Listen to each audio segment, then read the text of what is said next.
Topic में पढ़ेंगे और एक्टिवेशन एनर्जी क्या होता है। देखो एक्टिवेशन एनर्जी क्या होता है, the minimum amount of extra energy required to the reactant to cross the energy barrier through effective collision is called activation energy. देखो हमारा जब उसको कुछ अमाउंट में एनर्जी चाहिए होता है, मतलब उसके पास पहले से भी एनर्जी होता है, देखो उसको क्या बोलते हैं, एनर्जी ऑफ द रिएक्टेंट। तो उसके पास में एनर्जी होता है, उसको बोला जाता है एनर्जी ऑफ रिएक्टेंट। स्टिल उसको कुछ और अमाउंट में एक्टिवेट एनर्जी चाहिए होता है, जिसको बोला जाता है एक्टिवेशन एनर्जी। वो दोनों activation energy and the energy of the reactant, वो दोनों मिलने के बाद ही वो रिएक्शन को प्रोसीड कर सकता है। Okay, by the reactant molecule undergo collision. पहले तो रिएक्टेंट एनर्जी के थ्रू उसके पास जो खुद का एनर्जी होता है उसके थ्रू वो कोलिजन में जाएगा। But every collision does not lead to the formation of product, but the collision in which the product form is called effective collision.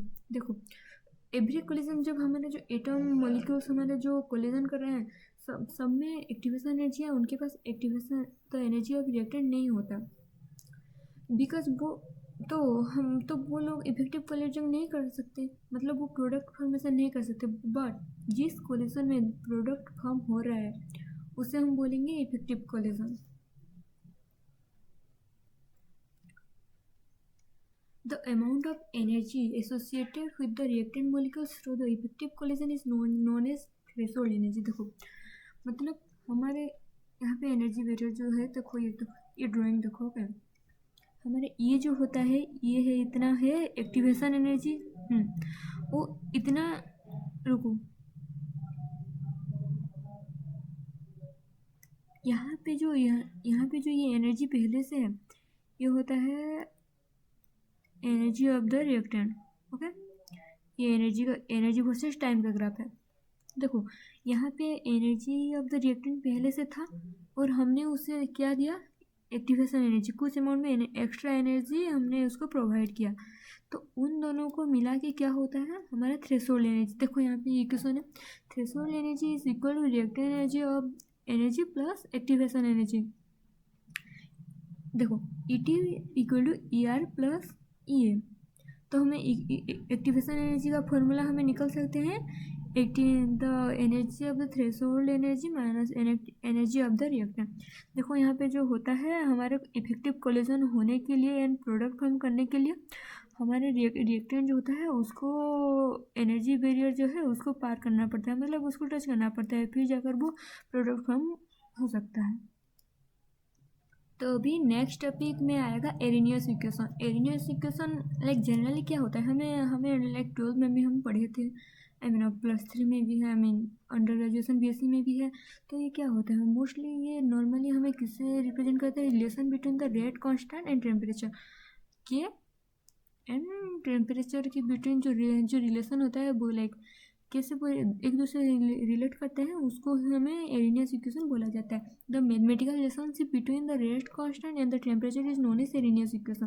देखो इसका फॉर्मूला है K equal to A into E to the power A minus R. यहाँ पे कौन क्या होता है, देखो K equal to rate constant, A equal to frequency factor, ये equal to activation energy, R equal to gas constant, T equal to temperature. तो यहाँ पे के एंड टी हमें प्रेजेंट है, चलो देखते हैं नीचे कि वो कैसे रिलेट करते हैं एक दूसरे से, एंड उसका हम एरिनियस इक्वेशन।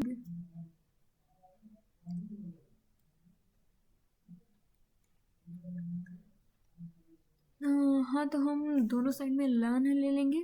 लर्न का देखो यहाँ पे क्या हो जाता है, इंटीग्रेशन करने के बाद ये लर्न ए माइनस ये बाय आर टी, तो ये ई का इंटीग्रेशन करने से वो जो उसका जो पावर होता है वो सामने चला जाता है, तो माइनस ये बाय आर टी। तो हमें लर्न का अगर लक में कन्वर्ट करना है तो 2.303 लक हो जाता है उसका वैल्यू। तो यहाँ पे मल्टीप्लाई किया गया एंड तो लक के का इक्वल टू क्या है, लग है माइनस ये बाय 2.303 आती है। देखो इसको कट करना है तो हमें टोटल में हम सभी में 2.303 डिवाइड कर देने से चला आएगा। ओके, तो हमें उस तरफ से ये करना है। तो हम देखेंगे अभी, let the rate constant of a reaction are K1 and K2 at temperature 22। देखो हमें एक रिएक्शन का rate constant K1 and K2 लेना है, टेम्परेचर कितने में T1 एंड T2। K1 के लिए T1 एंड K2 के लिए T2। सो तो इक्वेशन क्या हो गया, K1 की जगह K1 T2 and T1 T2 इतना बस। ओके, तो हमें अब इक्वेशन को माइनस करनी है, उसके साथ सब्सट्रैक्ट। तो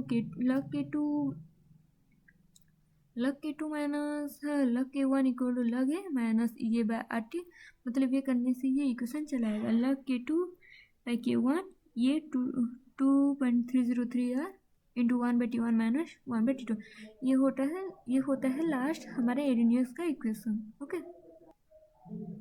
तो हम यहाँ पे देखो, हम डायरेक्टली देख सकते हैं ये कैसे रिलेट करते हैं रेट कांस्टेंट एंड टेम्परेचर। अगर टेम्परेचर इंक्रीज होगा तो डायरेक्टली रेट कांस्टेंट भी उसके साथ इंक्रीज होगा। बिकॉज देखो यहाँ पे जो हमारे वो छोड़ो, ये इक्वेशन थोड़ा सा वो है, हमें यहाँ पे इजी पे समझ लेते हैं। ओके, देखो यहाँ पे जो होता है ये, यहाँ पे अगर टी का वैल्यू इंक्रीज होगा तो देखो यहाँ पे जो माइनस होगा बाय है एक्टिवेशन एनर्जी से, तो ये उसका वैल्यू और वैल्यू है, तो लन ए माइनस ये थोड़ा कम होगा तो लन के का वैल्यू ज़्यादा होगा। तो इसका मतलब क्या है ना, हमारे ये डायरेक्टली प्रोपोर्शनल है K E directly proportional to T, K is directly proportional to T.